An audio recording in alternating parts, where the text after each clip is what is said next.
Good morning. I'm Remo, and this is the Daily Signal for November 28th, 2025. We're starting with breaking news. A massive apartment tower fire in Hong Kong has killed 94 people in what authorities are calling the deadliest blaze in the city's history. This is just one of multiple crises unfolding across the globe right now. Stay tuned for the rest of the headlines. Unfiltered. Now. Here are 9 more critical stories breaking today. Breaking: extreme weather devastates Asia. Over 100 dead as Indonesia floods kill 90. Sri Lankan cyclone displaces thousands. Urgent: Israeli soldiers caught on video allegedly executing Palestinian men after they surrendered in West Bank raid.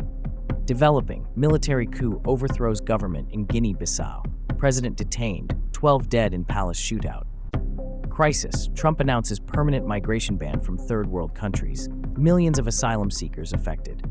Escalating: Hezbollah military chief assassinated in Beirut. Organization vows fire and blood revenge. Unprecedented: Pope Leo XIV arrives in Turkey for historic first papal visit as regional tensions explode. Shocking: Canada abandons climate laws for Alberta oil pipeline. Environmental groups call it betrayal. Major: France to revive military service in 2026. Critics warn of society militarization. Explosive: British public thinks immigration up 30%. Reality shows it's actually down sharply. These stories are developing fast. Let's get the details. A catastrophic fire has torn through a 40-story residential tower in Hong Kong, killing 94 people and injuring over 200 in what authorities are calling the deadliest blaze in the city's history. The fire erupted in the basement during the early morning hours today, November 28th, spreading rapidly through the entire building. Survivors describe scenes of absolute chaos. Families trapped on upper floors, people jumping from windows to escape the flames. The building's fire safety systems reportedly failed, raising urgent questions about Hong Kong's building regulations. Firefighters are still conducting final searches for survivors as we speak. Hong Kong's fire department confirms this surpasses all previous fire casualties in the territory's history. The chief executive says the government is heartbroken and promises full support for victims' families. But that's not the only crisis today. Meanwhile, extreme weather is devastating 2 Asian nations simultaneously. In Indonesia, torrential rains have triggered deadly landslides and flash floods across West Java and Central Java, killing at least 90 people. Entire villages have been buried under mud, and rescue teams are struggling to reach remote areas where 15,000 people have been displaced. Simultaneously, Cyclone Nalini has slammed into Sri Lanka, the strongest cyclone in a decade, killing 12 and affecting 50,000 people. The storm caused a major power outage in the capital Colombo, and hospitals are overwhelmed with casualties. Indonesian president confirms they're doing everything possible for rescue operations, but the death toll continues climbing. This is far worse than initially reported. Adding to today's chaos, shocking video footage has emerged showing Israeli soldiers allegedly shooting and killing 7 Palestinian men who had clearly surrendered during a raid in the Jenin refugee camp. The devastating footage shows the men raising their hands in surrender before being shot dead. This is happening right now. The Israeli military has launched an investigation, but the Palestinian Authority is calling this a war crime that must be punished. 3 additional Palestinians were injured in the incident. The video evidence is causing massive protests across the West Bank and urgent calls for an international inquiry. What authorities aren't telling you is how this could escalate an already explosive situation in the region.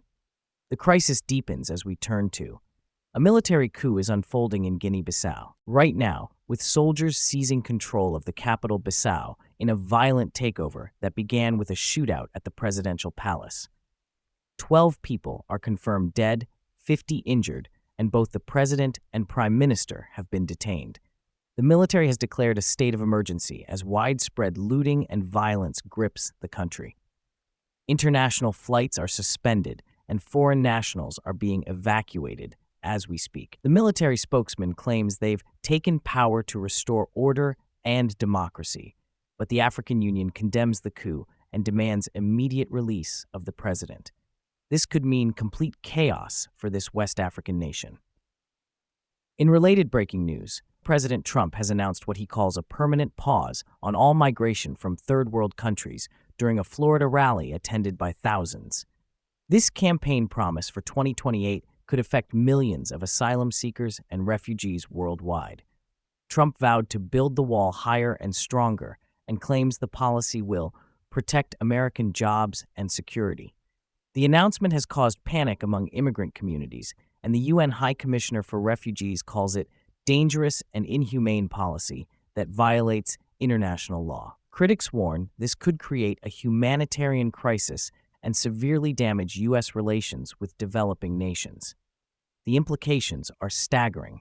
The situation is deteriorating as sources confirm Israeli intelligence was behind the assassination of Baath's military chief in a targeted drone strike in Beirut yesterday. The attack was carried out in broad daylight, with drones hitting the chief's convoy and killing him instantly, injuring 3 others. Hezbollah has vowed retaliation with fire and blood, raising fears of a wider Middle East conflict. Israeli intelligence refuses to comment on operational matters, but this assassination represents a major escalation in regional tensions. As I'm speaking, security forces across Lebanon and Israel are on high alert. This story is still unfolding with potentially explosive consequences. Meanwhile, another situation is spiraling. Pope Leo XIV has arrived in Turkey for his first foreign trip as pontiff, marking the 1700th anniversary of the First Council of Nicaea amid explosive regional tensions. This is unprecedented. The first papal visit to commemorate this foundational Christian moment. The Pope met with President Erdogan and held an ecumenical prayer service with Patriarch Bartholomew I. Tomorrow, he'll hold an open-air mass in Istanbul's stadium. But what makes this dramatic is the timing. The Pope's vocal advocacy for Gaza peace comes as the Middle East erupts in violence. The Pope declared, "We come not as politicians, but as brothers in Christ, seeking peace and reconciliation." His next stop is Lebanon, where Israeli airstrikes continue. New details reveal the scope. In a shocking policy reversal, Canada has announced it's lifting key climate regulations for the Alberta oil sands pipeline, citing economic necessity. This completely abandons previous climate commitments and has triggered mass protests in Ottawa and Alberta. Environmental groups are calling this a betrayal of climate promises, while Indigenous communities condemn threats to their lands and water. The pipeline will significantly increase oil production and greenhouse gas emissions, just as climate scientists warn of accelerating global warming. Greenpeace confirms this reverses years of environmental progress. The Prime Minister claims they must balance economic growth with environmental responsibility, but protesters are demanding immediate reversal. This is far worse than initially reported. France has announced plans to revive voluntary military service in 2026 for citizens aged 18-25, sparking fears about society militarization. The program will include defense training, emergency response, and civic duties as part of what the president calls building a stronger, more resilient nation. Critics warn this is a dangerous step toward militarizing society, though officials insist it remains voluntary. The program aims to prepare citizens for national emergencies, but opposition parties fear it could become mandatory. This represents a major shift in French domestic policy. Sources confirm our worst fears. A devastating new survey exposes that British public believes immigrants make up 30% of the population, but the actual figure is only 14%. This massive perception gap is fueling anti-immigrant sentiment and political polarization across the UK. The disconnect is widest among older and less educated respondents, with 60% believing immigration is too high, despite evidence showing it's actually decreased sharply.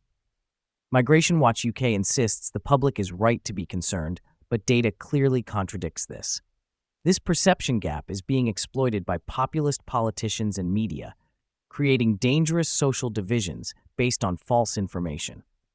This is all part of a bigger picture emerging today.